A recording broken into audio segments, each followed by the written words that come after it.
So much for over the river and through the woods. Thanksgiving travel can now mean dragging baggage through the airport.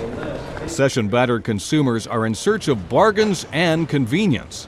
Chicago's O'Hare, Rocky Levy, was a little stunned by how much his trip cost. I was unpleasantly shocked at the cost of how much it costs to check my bags. But other than that, actually, we got pretty good airfare, and travel's so far been pretty easy.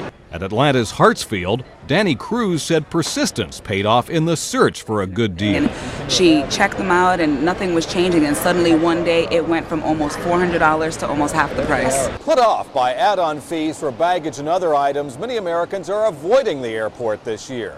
The airlines are one step ahead of cost-conscious Americans by cutting their flight schedules, and in many cases, that means the airplanes are more crowded than ever. The airlines have actually reduced capacity. For example, this year there are 7% fewer flights flying or departures than there were in 2008. So it's smaller capacity. There's a little bit of uncertainty with the price of baggage fees and other types of elements as well. So I think it does have a factor, and people then decide, I'm going to drive instead.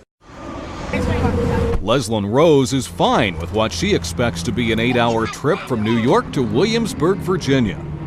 Luggage you have to pay for. You pack everything in your car. You don't have to rent a car when you get where you're going. Once it's driving distance, it's just better to get in the car. Also along the New Jersey Turnpike was this woman for whom travel has gone to the dogs. I prefer to drive just because of the dogs. My daughter's going to fly though. My husband's also driving.